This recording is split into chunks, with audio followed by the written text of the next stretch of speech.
কোনো ব্যক্তি যদি তার হায়াতের তার সময়ের মূল্য বুঝতে পারে প্রকৃত অর্থেই, সে কি কখনো ঘন্টার পর ঘন্টা রাস্তাঘাটে আড্ডা মারতে পারে, অনলাইনে সময় নষ্ট করতে পারে, চায়ের দোকানে আড্ডা পিটাতে পারে, বান্ধবীর পিছনে সময় ব্যয় করতে পারে, টিকটক নিয়ে ব্যস্ত থাকতে পারে? সময়ের মূল্য যে ব্যক্তি বোঝে সে কি কখনো এই কাজগুলো করতে পারে? আল্লাহ পাক সবার আগে এখানে আমাকে বলছেন ওয়াল আসরি, সময়ের কসম, অর্থাৎ সময় আপনার আমার জীবনে অত্যন্ত গুরুত্বপূর্ণ এবং এই সময়টা লিমিটেড। আল্লাহ পাক একটা লিমিটেড টাইম দিয়েছেন আমাদেরকে। এই টাইমটা বাড়বেও না কমবেও না, হয়তো বা বরকত হতে পারে বা বরকত কমে যেতে পারে। হায়াত যেটা আল্লাহ পাক দিয়েছেন এটা কিন্তু বাড়ে না কমে না, বরং এর মধ্যে হয় বরকত হয় অথবা বরকত কমে যায়। যখন মানুষ পাপে লিপ্ত থাকে, কন্টিনিউয়াসলি পাপ করতে থাকে, তার হায়াতের বরকত কমে যায়। আর যখন মানুষ কন্টিনিউয়াসলি নেক কাজ করতে থাকে, ভালো কাজ করতে থাকে, তার হায়াতের মধ্যে বরকত হয়। এবং বরকতময় সময়গুলো খুঁজে খুঁজে বের করে যদি কেউ আমল করতে পারে, যেমন শেষ রাত তাহাজ্জুদের সময় একটা বরকতময় সময়, ফজরের নামাজের পরের যে সুবহে সাদিকের যে সময়টুকু, ইশরাকের সময়, চাষতের সময়, এগুলো বরকতময় সময়, আসর থেকে মাগরিবের সময় বরকতময়, হজের সময়গুলোতে বরকত আছে, রমাদান মাস বরকতময় মাস, লাইলাতুল কদর এবং শেষ 10 রাত বরকতময়, জিলহজের প্রথম 10 দিন বরকতময়, আরাফা আশুরা বরকতময়। এগুলো খুঁজে খুঁজে বের করে যে ব্যক্তি আমল করতে পারে তার হায়াতে বরকত হবে ইনশাআল্লাহু আযজা ওয়া জাল্লা। এক কথায় আল্লাহ রাব্বুল আলামিন সময়ের কসম কেন করছেন? আপনাকে আমাকে এটা বোঝানোর জন্য যে সময় আমাদের জীবনে সবচেয়ে বেশি গুরুত্বপূর্ণ। যে সময়গুলো আমাদের জীবন থেকে চলে গেছে, আপনি আমি যদি 1000 রাকাত নামাজ পড়েও আল্লাহর কাছে কান্নাকাটি করি, সেটা কিন্তু আর ফিরে আসবে না। হয়তোবা আল্লাহ পাক আমাদের গুনাহগুলোকে মাফ করে দিয়ে বাকি জিন্দেগি আমাদেরকে আমল করার তৌফিক দিবেন ইনশাআল্লাহ তাআলা, কিন্তু যে সময়টুকু আমরা নষ্ট করেছি এটা কিন্তু আর ফিরে আসবে না। আজকে যদি এই একটা লেসন নিয়ে বাসায় যেতে পারি আমরা, যে আমরা আমাদের সময়টাকে মূল্যায়ন করব, আজকের এই মাহফিলটা সার্থক। আর আজকের মাহফিলে আমরা যদি অনেক কথাবার্তা বলি কিন্তু কোনো লেসন নিয়ে বাসায় ফিরে না যাই, তাহলে আজকের এই মাহফিলের কোনো সার্থকতা নাই। আসা এবং যাওয়াই হবে এখানে। আমি আসলাম, নাস্তা খেলাম, লেকচার দিলাম, চলে গেলাম। আপনারা আসলেন, দেখলেন, সেলফি উঠালেন, চলে গেলেন। এটাই কি সার্থকতা? 1 নাম্বার শিক্ষা নিতে হবে, সময়কে মূল্যায়ন করতে হবে। তো সময়কে মূল্যায়ন করার জন্য একটা বই সাজেস্ট করব, সেটা হলো প্রোডাক্টিভ মুসলিম। একটা বই আছে, বাজারে পাওয়া যায়, প্রোডাক্টিভ মুসলিম। এই বইটার মধ্যে আপনি দেখবেন 24 ঘন্টা কিভাবে আপনি রাসূল সাল্লাল্লাহু আলাইহি ওয়াসাল্লামের সুন্নাহ মতো কাটাবেন, এটা লেখা আছে। এছাড়া আর অনেক অনেক বই আছে, তবে এই বইগুলো ইয়াং জেনারেশনরা বেশি পছন্দ করে এখন। প্রোডাক্টিভ মুসলিম মানে কি? মানে হচ্ছে 24 ঘন্টাকে সে এমনভাবে ব্যালেন্স করবে যার মধ্যে তার পড়াশোনা, তার ইবাদত, তার তেলাওয়াত, তার জিকির আজগার, তার বাজারঘাট, তার ব্যবসা বাণিজ্য, তার পরিবার, সবকিছু ব্যালেন্স করা যায়। ইসলামে তো বৈরাগ্যবাদের সুযোগ নাই। সারাদিন খালি নামাজই পড়বো, এর নাম তো ইসলাম নয়। সারা বছর ধরে রোজা রাখবেন, এর নাম কিন্তু ইসলাম নয়। নবী সাল্লাল্লাহু আলাইহি ওয়াসাল্লাম নামাজও পড়তেন, রাতে ঘুমাতেন। তিনি পরিবারও ভরণ পোষণ দিয়েছেন, স্ত্রী সন্তান ছিল, আবার তিনি যুদ্ধ জিহাদও করেছেন। আবার নবী সাল্লাল্লাহু আলাইহি ওয়াসাল্লাম রোজাও রেখেছেন, কখনো ছেড়েও দিয়েছেন। মানে ইসলামে এই বৈচিত্র্য আছে। ইসলাম এই বৈচিত্র্যময় একটা রিলিজন, এটাই ইসলামের সৌন্দর্য। আমরা অনেক সময় মনে করি যে ইসলামের সবকিছু একরকম হতে হবে, সবাইকেই বুকের উপর হাত বাঁধতে হবে, অথবা সবাইকে নাভির নিচে হাত বাঁধতে হবে, অথবা সবাইকে নাভির উপরে হাত বাঁধতে হবে, বা সবাই রফুল ইয়াদান করবে, আবার মনে করি কেউই করবে না। আসলে এই কনসেপ্টগুলো ঠিক নয়। ইসলাম বৈচিত্র্যময়, এখানে ভেরিয়েশন আছে, এখানে বৈচিত্র্য আছে, এবং এই বৈচিত্র্যটাই ইসলামের সৌন্দর্য। এটা বুঝতে আমাদের অনেক সময় লেগে যাচ্ছে, আল্লাহ পাক বোঝার তৌফিক দান করুন। চিন্তার মধ্যে মত পার্থক্য থাকবে। একটা হাদিস, কোরআনের একটা সূরা, একজন স্কলার একভাবে ব্যাখ্যা করছেন, আরেকজন কিন্তু আরেকভাবে ব্যাখ্যা করছেন। এখন ব্যাখ্যার মধ্যে মত পার্থক্য দেখা যাচ্ছে, কিন্তু কখনো কখনো দেখা যায় দুটো ব্যাখ্যাই ঠিক আছে। আল্লাহ পাক কাউকে এমন একটা ইলম দিয়েছেন যা অন্য কাউকে দেন নাই, আরেকজনকে আল্লাহ পাক এমন একটা বুঝ দিয়েছেন যেটা আবার অন্য কাউকে দেন নাই। কিন্তু কোরআনের একটা আয়াতকে কেন্দ্র করেই কিন্তু ব্যাখ্যাগুলো এসেছে। তো এই যে বৈচিত্র্য, এটা ইসলামের সৌন্দর্য, এটা ইসলামের মানে ব্যর্থতা নয়, কিন্তু এটা ইসলামের সৌন্দর্য। শুধু খেয়াল রাখতে হবে ওই ব্যাখ্যা, ওই বুঝ আমরা গ্রহণ করব যেই বুঝ এবং ব্যাখ্যা নবী সাল্লাল্লাহু আলাইহি ওয়াসাল্লাম এবং সাহাবায়ে কেরাম রাদিয়াল্লাহু আনহুম তাদের থেকে স্বীকৃত, এতটুকুই। তো যে বিষয়ে আসছিলাম ভাই, সময়টাকে মূল্যায়ন করি।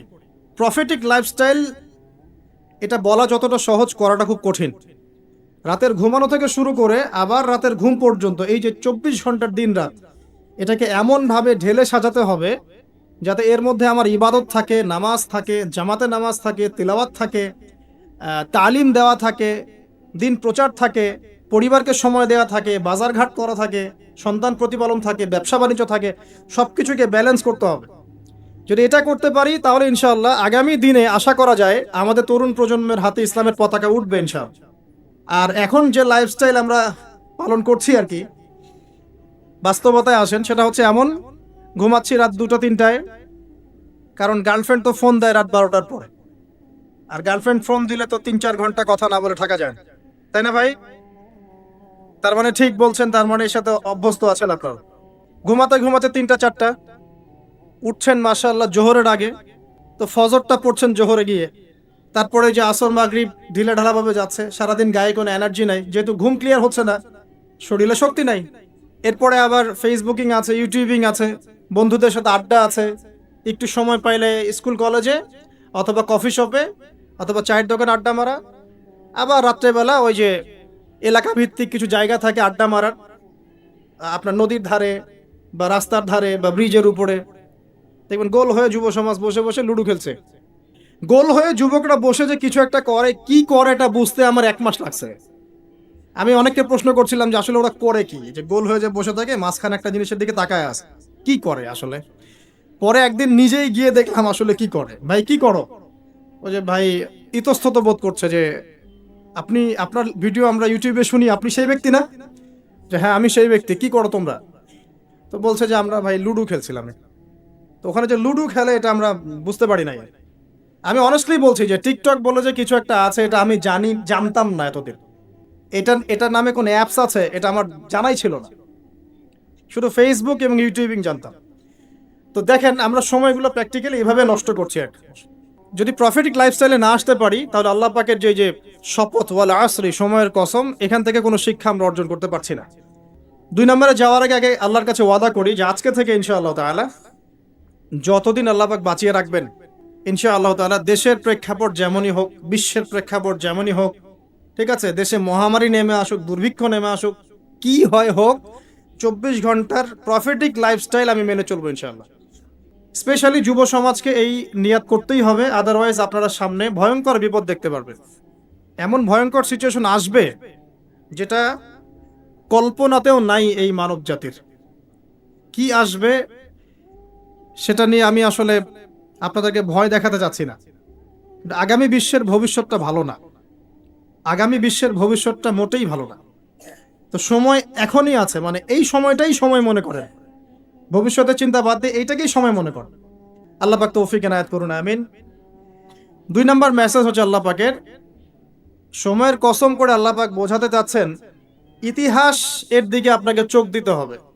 পৃথিবীর সৃষ্টি থেকে নিয়ে কিয়ামত পর্যন্ত একটা বিষয় খুব কমন, সেটা কি? যুগে যুগে যারাই আল্লাহ রাব্বুল আলামিনের তাওহীদ এবং তার নবীর সুন্নতকে অবজ্ঞা করেছে, আল্লাহ পাক কাউকে এই পৃথিবীতে স্থান দেন নাই। এই ইতিহাসটা কোরআন এবং হাদিসের পাতায় পাতায় আছে। সময়ের শপথ করে আল্লাহ পাক আমাদেরকে বলছেন ইতিহাস ঘেটে দেখো, পিছনের দিকে তাকিয়ে দেখো, যুগে যুগে যারাই আল্লাহ এবং তার রাসূলের অবাধ্য হয়েছে, আল্লাহ পাক কাউকে এই পৃথিবীতে স্থান দেন নাই। 1 নাম্বার দেখেন, ওই যে নূহ আলাইহিস সালাম স্থান পেয়েছে। নূহ আলাইহিস সালামের যুগে যে মানুষেরা আল্লাহর বিরোধিতা করেছিল তারা কি টিকতে পেরেছে? পারে নাই। মাত্র 40 বা 80টা পরিবার নাজাত পেয়েছে, বাকি সবাইকে আল্লাহ পাক ডুবিয়ে মেরেছে। পৃথিবীতে এখন আমরা যারা বেঁচে আছি, আমরা কিন্তু ওই 40 বা 80 পরিবারের সন্তান। আমাদের পিতামাতা কিন্তু ওইদিকে, যারা ওই সময়ে মহাপ্লাবন থেকে উদ্ধার পেয়েছে, নাজাত পেয়েছে, আমরা কিন্তু তাদেরই সন্তান। আর বাকি কাউকে আল্লাহ পাক পৃথিবীতে রাখেন নাই। আল্লাহর কিচ্ছু যায় আসে না। একটা হাদিসে আছে পৃথিবীর দাম আল্লাহর কাছে একটা মাছির পাখার সমানও না। এই যে ফয়জুল কালাম বইটা আছে, পড়ে দেখবেন। এই বইটা বাসায় রাখতে পারেন, অনেক চমৎকার একটা বই। এখানে অনেক হাদিস আছে যেটা আপনাদের জন্য খুব ইজি হবে, স্পেশালি যারা জেনারেল লাইনে পড়াশোনা করছেন। মাছির একটা পাখার পরিমাণ দাম যদি আল্লাহর কাছে থাকতো এই পৃথিবীর, তাহলে আল্লাহ পাক এই পৃথিবীতে কোনো কাফের মুশরিককে পানি পান করতে দিতেন না, এক ঢোক পানিও দিতেন না। মানে এই মহাবিশ্বের যত গ্রহ নক্ষত্র আছে এগুলোর সামনে পৃথিবীর দামটা অনেকটা এমন, একটা উদাহরণ দিচ্ছি। সমুদ্রে গিয়েছেন কখনো? সি বিচে গিয়েছেন? কক্সবাজারে ওইদিকে গিয়েছেন কখনো? আচ্ছা, নদী তো গিয়েছেন। এই তিস্তার চরে গিয়েছেন না? মনে করেন তিস্তার চরে বিশাল চর, এই চরের মধ্যে একটা বালুর কি পরিমাণ মূল্য আছে? বালুর একটা কণার কি পরিমাণ দাম থাকতে পারে? এই পুরো মহাবিশ্বে পৃথিবীর অবস্থানটা এতটুকুই, বরং তার চেয়েও কম। পুরো মহাবিশ্বে পৃথিবীর অবস্থান এর চাইতেও কম, যতটুকু একটা বিশাল চরের মধ্যে একটা বালুর মূল্য। পুরো বিশাল সমুদ্র সৈকত, এই সমুদ্র সৈকতে একটা বালুর কোনো দাম আছে? একটা বালুর কণার? ওটা থাকলেই কি না থাকলেই কি? পৃথিবীর অবস্থানটা ঠিক এমন মহাবিশ্বে। ওই পৃথিবীতেই আমরা এখন বসবাস করছি, আর আমরা মনে করছি যে আমরা পৃথিবীতে চিরস্থায়ী হব। এই দুনিয়াটা আমাদের, এখানে যা ইচ্ছা আমরা তাই করব। এখানে পলিটিক্স করলে যা ইচ্ছা তাই করব। এখানকার অর্থনৈতিক দায়িত্ব পাইলে যা ইচ্ছা তাই করব। এখানকার সামাজিক নেতৃত্ব পাইলে যা ইচ্ছা তাই করব। হ্যাঁ, এখানকার ধর্মীয় নেতৃত্ব পাইলে যা ইচ্ছা তাই করব। আমাদের ভাবটা এখন এমন। অথচ পৃথিবীর মূল্য আল্লাহর কাছে একটা বালুর পরিমাণও না, একটা মাছির পাখার পরিমাণও না। আলী রাদিয়াল্লাহু আনহু একটা কথা বলতেন যে পৃথিবীতে মানুষ এমনভাবে বিচরণ করে যে মানুষ মনে করে যে পৃথিবীতে সে ছাড়া আর কিছুই নাই, আর পৃথিবী থেকে মানুষ এমনভাবে চলে যায় যে মনে হয় পৃথিবীতে সে কখনো ছিলই না। এটা আলী ইবনে আবি তালেব রাদিয়াল্লাহু আনহুর কথা। কত গভীর কথা চিন্তা করছেন? পৃথিবীতে যখন মানুষ বসবাস করে তখন মানুষের কাছে মনে হয় যে দুনিয়াটা আমাদেরই, দুনিয়াতে আমরা ছাড়া কিচ্ছু নাই, সবকিছু আমাদের, এই দুনিয়ার মালিক আমরাই। মুখে হয়তো বলে যে আল্লাহ বলে একজন আছে, কাজে কিন্তু আসলে মানে না। কাজে কিন্তু আসলে মানুষ এটা স্বীকার করে না। কার্যত স্বীকার করলে কি মানুষ আল্লাহর হালালকে হারাম করতে পারতো? আল্লাহর হারামকে হালাল করতে পারতো? একজনকে দেখলাম বলছে যে মেয়েদের ড্রেস কতটুকু লম্বা হবে, কতটুকু খাটো হবে, ঢিলাঢালা হবে কিনা, শালীন হবে কিনা, এইসব নিয়ে কথাবার্তা বলার সময় নাই এখন। এখন যুগটা এগিয়ে যাওয়ার। তো যুগটা কি নগ্ন হয়ে এগিয়ে যাব? এই যুগে কি নগ্ন হয়ে এগিয়ে যাব? তো এই যে আল্লাহ পাকের বিধানের 5 পয়সা পরোয়া নাই। আল্লাহ পাক যেখানে বলছেন সূরা আহজাবে যে মেয়েদেরকে বলো হে নবী, তারা যখন বাড়ি থেকে বের হবে তারা যেন জিলবাব দিয়ে তাদের কাপড়টা, দেহটাকে ঢেকে নেয়। তো আল্লাহ পাকের এই আদেশের কি দাম আছে ওর কাছে? 5 পয়সা দাম আছে? আল্লাহ পাক বলছেন সুদ খেও না, যদি সুদ খাও তাহলে আল্লাহ এবং তার রাসূলের সাথে যুদ্ধের ঘোষণা শুনে রাখ। কোনো দাম আছে আল্লাহর কথার? সুদ না খেলে এই যুগে চলে? চুরি করো না, ডাকাতি করো না, জেনা করো না, আল্লাহ পাক বলছেন। দেধারসে এগুলো আমরা করছি এবং এগুলোকে স্বাভাবিকভাবে মেনে নিয়েছি, যেটা হয়। প্রত্যেকদিন খবরের কাগজ খুলবেন, দেখবেন ধর্ষণের খবর পাওয়া যাচ্ছে, পরকীয়ার খবর পাওয়া যাচ্ছে। গতকালকে একটা নিউজ দেখেছি যে মায়ের পরকীয়া দেখে ফেলায় মেয়েকে মা হত্যা করেছে। মায়ের পরকীয়া দেখে ফেলায় মেয়েকে মা শ্বাসরোধ করে হত্যা করেছে। আর কয়দিন আগে দেখলেন তো যে মাকে ছেলে আবার গুলি করে হত্যা করে। তো বলেন কোন পৃথিবীতে বসবাস করছেন? ওয়ালা আসরি দিয়ে আমি আপনাকে কি বুঝাবো? সময়ের কসম, এটার ব্যাখ্যা আমি কি করব আর আপনাকে কি বুঝাবো? এই হচ্ছে বর্তমান প্রেক্ষাপট। তো দেখুন আল্লাহ পাক সময়ের কসম করে বলছেন, যুগের পর যুগ তাকিয়ে দেখেন, যারাই আল্লাহ এবং তার রাসূলের বিধানের পরোয়া করে নাই, আল্লাহ পাক কাউকে এই পৃথিবীতে টিকতে দেননি। শুধু একটা সময় দিয়েছেন, কাউকে 100 বছর, কাউকে 1000 বছর, কাউকে 500 বছর, কাউকে 700 বছর। একদিন না একদিন আল্লাহ পাক এদেরকে ধ্বংস করে দিয়েছে। নূহ আলাইহিস সালামের পরে আসেন আদ জাতি। আদ জাতির লোকেরা অনেক লম্বা ছিল, ওই যে ওই গাছের চেয়েও লম্বা হবে। ওই যে গাছটা দেখছেন, ইউক্যালিপ্টার গাছ নাকি জানি, না না ওই যে পিছনে, তো হ্যাঁ, ওই গাছের চাইতেও লম্বা। আসলে আমি বুঝাতে পারবো না। তাল গাছগুলো দেখেছেন? তাল গাছ, নারিকেল গাছ, এর চাইতেও বড় বড় ছিল ওরা ফিজিক্যালি। বিশ্বাস হয় না?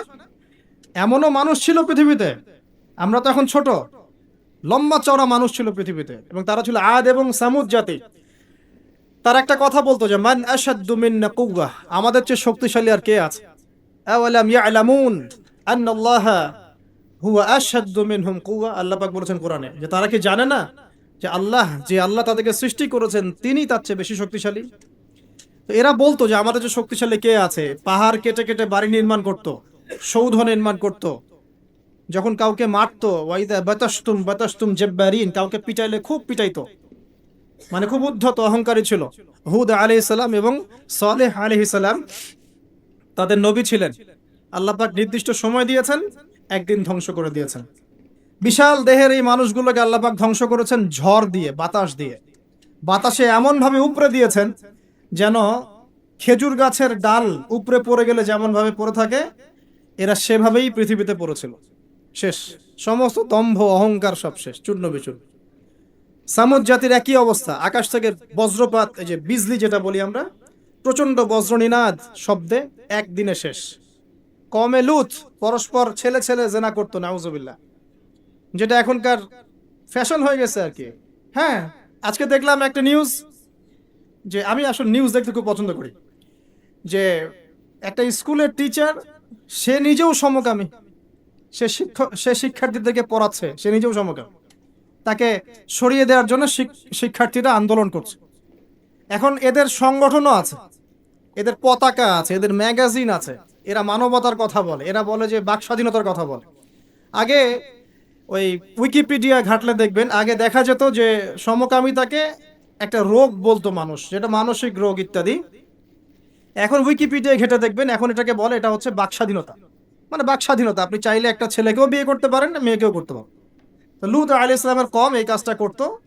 এমনই অসভ্য কওম ছিল যে দুইজন ফেরেশতাকে আল্লাহ পাক দুইজন মানে তরুণ যুবকের রূপে পাঠিয়েছেন। দুজন ফেরেশতার নাম, একজন জিবরাইল আলাইহিস সালাম, একজনের নাম মিকাইল আলাইহিস সালাম। দুইজনকে পাঠিয়েছেন ওদেরকে ধ্বংস করার জন্য, কিন্তু ফুটফুটে সুদর্শন তরুণের রূপে আর কি। তো তারা এসে আশ্রয় নিয়েছেন লূত আলাইহিস সালামের বাসায়। এখন ওই কওমের লোকেরা এসে লূত আলাইহিস সালামকে বলছে যে তোমার মেহমানদেরকে ডেকে নিয়ে আসো। লূত আলাইহিস সালাম বলছে কি জন্য? তখন তারা বলছে তুমি তো খুব ভালো করেই জানো আমরা কি জন্য এসেছি। লূত আলাইহিস সালাম বলছেন যে হাউলাই বানাতি ইন কুনতুম ফাইলিন, আমার মেয়েরা আছে, তোমাদের যদি কোনো মানে সৎ পুরুষ থেকে থাকো তাহলে আমার মেয়েদেরকে বিয়ে করে নাও, প্রয়োজন আমার মেয়েদেরকে বিয়ে করে নাও, তারপরে ওই খারাপ কাজে যেও না। তখন তারা বলছে যে তুমি খুব ভালো করেই জানো লূত আমরা কি জন্য এসেছি, তোমার মেয়েদের ব্যাপারে আমার কোনো আগ্রহ নাই, চিন্তা করতে পারেন? তখন লূত আলাইহিস সালাম বলছেন আলাইসা মিনকুম রাজুলুন রশিদ, তোমাদের মধ্যে কি একটা ভালো মানুষও বাকি নাই? এরকম কম ছিল, মানে আল্লাহর ফেরেশতাদেরকেও চাচ্ছে নিজেদের কুপ্রবৃত্তি দমন করার জন্য। আল্লাহ পাক ওই জাতিটাকে এমন ভাবে ধ্বংস করেছেন। ফেরেশতা জিবরাইল আলাইহিস সালামের পাখা আছে প্রায় 600টা পাখা, 2টা পাখা দিয়ে তিনি ওই পুরো কওমকে এভাবে উঠিয়েছেন আসমানে। তারপর আসমান থেকে ওদেরকে পাথর বর্ষণ করা হয়েছে, রজম যেটা বলি আমরা। দুনিয়াতে রজম না হলে আসমানে হয়েছে রজম, পাথর নিক্ষেপ করে থেতলে দেওয়া হয়েছে, তারপরে এদেরকে উল্টে এভাবে দাফন করে দেওয়া হয়েছে।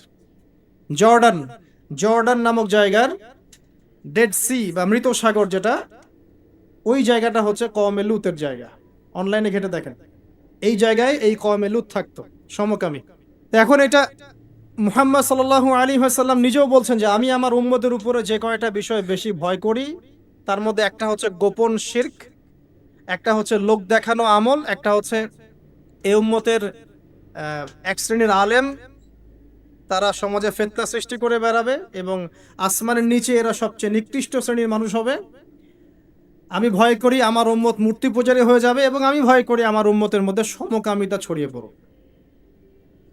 পড়ছে না। এখন খুব সতর্ক সাবধান থাকবে। এটা ছড়িয়ে পড়ার মূল কারণ কি? খুব কমন প্রশ্ন, আসলে কারণের দিকে আসেন, কারণটা ফাইন্ড আউট করি। জেনা যে ছড়িয়ে পড়ছে আর পরকীয়া যে ছড়িয়ে পড়ছে, সমকামিতা ছড়িয়ে পড়ছে, এর কারণটা কি? কি কারণ? আজকে থেকে 50 বছর আগে তো এমন ছিল না। লাস্ট 50 বছরে কি হচ্ছে, মানে এটা ছড়িয়ে পড়ছে, কারণটা কি? 1 নাম্বার কারণ হচ্ছে ফ্রি মিক্সিং, মানে ছেলে মেয়ের অবাধ বিচরণ, এটা 1 নাম্বার কারণ। আগে যত বেশি পর্দা রেস্ট্রিক্টেড ছিল তত বেশি এখান থেকে মানুষ সেফ ছিল। 2 নাম্বার কারণ হচ্ছে যে যৌন শিক্ষার নামে আমরা মানুষকে নগ্নতা শিখাচ্ছি। 3 নাম্বার কারণ হচ্ছে প্রত্যেক প্রিন্ট এবং ইলেকট্রনিক মিডিয়া যৌনতা সুড়সুড়ি দিচ্ছে। আর তার চেয়ে বড় 4 নাম্বার কারণ হচ্ছে পর্নোগ্রাফি। এটা সবার মোবাইলে এখন ফ্রি অ্যাক্সেস, যে কেউ ইচ্ছা, আলেম হোক আর জালেম হোক আর যেই হোক না কেন, সবাই বাসায় গিয়ে চুপচুপ করে পর্নোগ্রাফি দেখতে পারে। এবং যখন এটাতে মানুষ আসক্ত হয়ে যায় তখন ভিতর থেকে সে পশু হয়ে যায়। নিজের মেয়ের সাথে জেনা করতেও তার বুক কাঁপবে না। আপনি কি জানেন এখন অনেক পিতা বেরিয়েছে যারা নিজের মেয়ের সাথে জেনা করছে? খবর দেখেছেন? এটা কিভাবে সম্ভব? পর্নোগ্রাফির মধ্য দিয়ে সম্ভব। পর্নোগ্রাফি দেখতে দেখতে দেখতে দেখতে এগুলোকে মানুষের কাছে কমন মনে হচ্ছে, স্বাভাবিক। তখন কোনো মেয়ের দিকে আর সম্মানের চোখে মানুষ তাকাতে পারছে না। একটা মেয়ের দিকে সম্মানের দৃষ্টিতে মানুষ আর তাকাতে পারছে না। আর মেয়েরাও যে খুব ভালো তা না, ম্যাক্সিমাম মেয়ে দেখা যায় বেপর্দায় চলে। ওরা পছন্দ করে কেউ ওদেরকে ইপ্রিজিং করুক, কেউ একটু ওকে লাভ লেটার দিক, কেউ টিকটক একটু নক করুক, কেউ মেসেঞ্জারে নক করুক। অনেক মেয়েরা তো অনেক বদ এখন। ভালো মেয়ে খুঁজে পাবেন কোথায়? খুবই রেয়ার, খুবই রেয়ার। ভালো মেয়ে খুঁজে পাওয়া খুবই রেয়ার। যদি আপনি নিজে পবিত্র না থাকেন, আপনি পবিত্র মেয়ে খুঁজে পাবেন না। প্রিয় দিনী ভাই, আপনি যদি নিজে পবিত্র না থাকেন, আপনি পবিত্র মেয়ে খুঁজে পাবেন না। বড় বড় শহরগুলোতে গিয়ে দেখেন, শপিং মলগুলোতে গিয়ে দেখেন, শপিং মল, ইউনিভার্সিটিজ, মেগা সিটিজ গুলোতে গিয়ে দেখেন, মেয়েদের গেট আপ গুলো দেখেন। বলবে যে হুজুর আপনারা এগুলো দেখেন? জি না, আমরা দেখি না, বাট আমাদের চোখের সামনে পড়ে যায়। আর চোখের সামনে যখন পড়ে যায়, তখন তো আমরা চোখ বন্ধ করে হাঁটতে পারবো না। মনে করেন আমি কার ড্রাইভ করছি, এমনকি আমি চোখ বন্ধ করে ড্রাইভ করবো? সামনে কেউ পড়ে গেলে বলবেন হুজুর আপনার দৃষ্টি খারাপ, কি ফাইজলামি শুরু করছে। ডানে বামে চারপাশে যখন মেয়েরা এভাবে নগ্ন হয়ে ঘুরবে, আমি কি চোখ বন্ধ করে আকাশের দিকে তাকায় গাড়ি চালাবো? না আকাশের দিকে তাকায় হাঁটবেন, নাকি মাটির তলে তাকায় হাঁটবেন? কি করব? তো এগুলো হচ্ছে এক প্রকার, এক শ্রেণীর বুদ্ধি প্রতিবন্ধী আছে, নাস্তিকতায় বিশ্বাসী, এদের খোরা যুক্তি এগুলা। তুমি সারা দেশে এরকম নগ্নতা ছড়িয়ে বেড়াবা আর বলবা যে তোমাদের মানসিক সমস্যা, হ্যাঁ তোমাদের মনের সমস্যা, রোগটা তোমাদের মনে। আশ্চর্য বিষয়। এগুলোর কারণটার দিকে আসেন। মূল কারণটা কিন্তু এইগুলা, ফ্রি মিক্সিং। আপনার মিডিয়াগুলোর মধ্য দিয়ে এইভাবে অবাধে দেদারসে যৌনতার প্রদর্শনী, বিভিন্ন মুভিজ অ্যান্ড ফিল্মস অ্যান্ড এই যে সিরিয়াল, এইগুলা এমন কিছু মিডিয়া যেগুলো আমাদেরকে যৌনতা শিখাচ্ছে, এবং পর্নোগ্রাফি, এগুলো সবকিছু যখন একত্রিত হয়েছে, তখন দেখবেন সমাজের মধ্যে যৌনতা বেড়েছে, জেনা বেড়েছে, ধর্ষণ বাড়ছে, তারপরে পরকীয়া বাড়ছে, এবং এগুলো এখন নর্মাল হয়ে গেছে। মানে এগুলো নর্মাল, মানুষ সবাই মেনে নিছে যে এটা হয়, এমনই আসে। ধর্ষণ দিনে 4-5টা হয়, হ্যাঁ রেপ এটা হতেই পারে, জেনা ছেলে মেয়ে একটা আপোষের সম্মতিতে প্রেম করছে, জেনা করছে, এটা সমস্যার কিছু নাই, এটা বাক স্বাধীনতা, এটা মানুষ মনে করে এখন। হ্যাঁ, দুজন যদি পরস্পর সম্মতিতে জেনা করে, এটাকে পাপ মনে করা হচ্ছে না এখন আর। জোর করে করলে তখন পাপ মনে করা হচ্ছে। এবং দেখা যায় অনেক পরিবার, আপনি জরিপ করে দেখেন, ম্যাক্সিমাম পরিবারে এখন পরকীয়া ঢুকে গেছে। স্বামীকে নিয়ে স্ত্রী সন্তুষ্ট না, স্ত্রীকে নিয়ে স্বামী সন্তুষ্ট না, চলছে। আবার যদি কেউ অনেস্টলি একাধিক বিয়ের দিকে যায়, তখন তাকে আবার সমাজের দিকে খারাপ চোখে দেখা হচ্ছে। দেখা যাবে একটা স্ত্রী আছে বাসায়, কিন্তু বাইরে 10টা মেয়ের সাথে টাঙ্কি মেরে বেড়ায়, কোনো সমস্যা নেই। 10টা মেয়ের সাথে জেনা করে বেড়ায়, কোনো সমস্যা নেই। কিন্তু একটা মেয়েকে যদি বিয়ে করে, তাকে ভরণ পোষণ, তার রেসপন্সিবিলিটি, তার গার্ডিয়ানশিপ, তাকে সম্পত্তির অধিকার, যৌন অধিকার সবকিছু দেওয়ার চেষ্টা করে, তখন সমাজের মানুষ বাঁকা চোখে তাকায় না।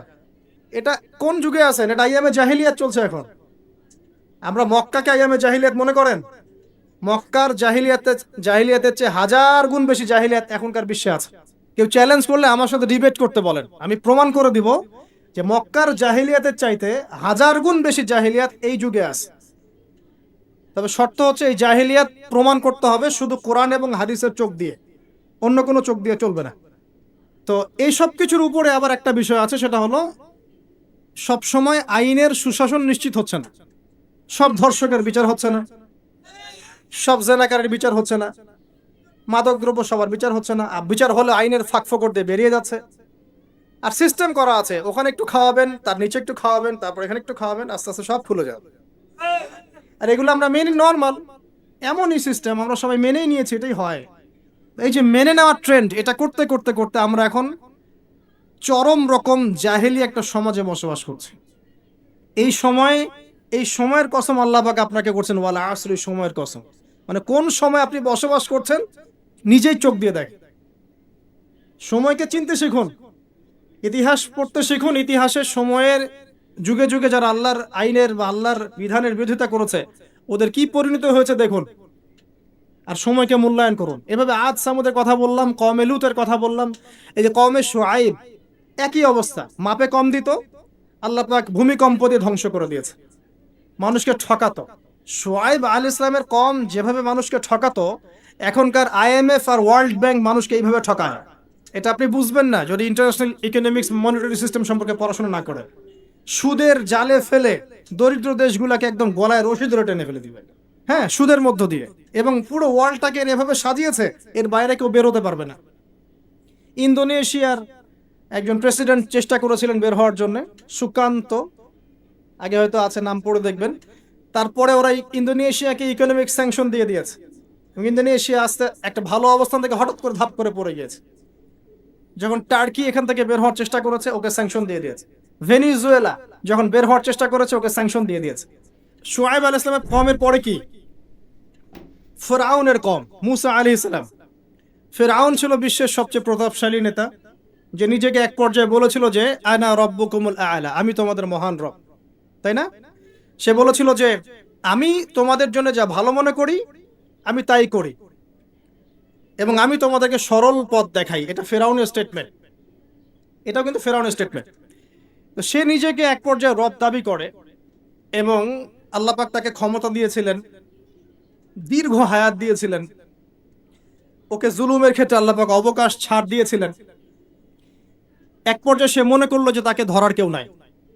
কিন্তু আল্লাহ রাব্বুল আলামিন একটা সুযোগের অপেক্ষা, জাস্ট একটা সুযোগের অপেক্ষা, সেটা হলো মুসা আলাইহিস সালামকে ধাওয়া করছে ফেরাউন এবং তার দলবল লোহিত সাগরের কাছে আসলো। ফেরাউন এদিকে দাঁড়িয়ে আছে, মুসা আলাইহিস সালাম এবং তার সাথীরা পার হয়ে গেল। ফেরাউনও পার হতে গিয়ে আল্লাহ পাক সবাইকে সদল বলে ডুবিয়ে দিলেন। একদিনের ব্যাপার। আল্লাহ পাক ওয়াল আসরির সময়ের কসম করে এদিকে আমাদেরকে তাকাতে বলছেন। ইতিহাস ঘেটে দেখো, ফেরাউনের মতো বড় যারা স্বৈরাচারী ছিল তারাও টিকতে পারে নাই, পেরেছে? পারে নাই। নমরুদের কথা আপনারা জানেন, বিশাল প্রতাপশালী, তাকে আল্লাহ পাক লম্বা হায়াত দিয়েছিলেন। ইব্রাহিম আলাইহিস সালামকে কত পরীক্ষায় না ফেললো, আগুনে পর্যন্ত ফেলেছে। ইব্রাহিম আলাইহিস সালাম বলেছেন হাসবি আল্লাহ ওয়া নি'মাল ওয়াকিল, হাসবি আল্লাহ ওয়া নি'মাল ওয়াকিল, নি'মাল মাওলা ওয়া নি'মান নাসির। আল্লাহ রাব্বুল আলামিন ইব্রাহিম আলাইহিস সালামকে বিজয় দিলেন ও নমরুদকে আল্লাহ পাক ধ্বংস করে দিলেন। কোথায় যাবেন? ঈসা আলাইহিস সালামের কওমে আসেন। যারা ঈসা আলাইহিস সালামকে মেনে নিয়েছে নাজাত পেয়েছে, যারা মেনে নেয় নাই কিয়ামত পর্যন্ত আল্লাহ পাক ওদেরকে লানত করে রেখে দিয়েছে। ওরা কারা? ওরা ইহুদিরা, জিউসরা। তো লম্বা করছি না, একটা বিষয়ের দিকে ফোকাস করেন। সময়ের কসম বলতে আল্লাহ পাক আপনাকে বর্তমান সময়টাকে চিন্তা করতে শেখাচ্ছেন। কারণ আপনি আমি যে সময় আছি সে সময় নিয়ে ভাবতে হবে। 1, 2 সময়কে মূল্যায়ন করতে হবে।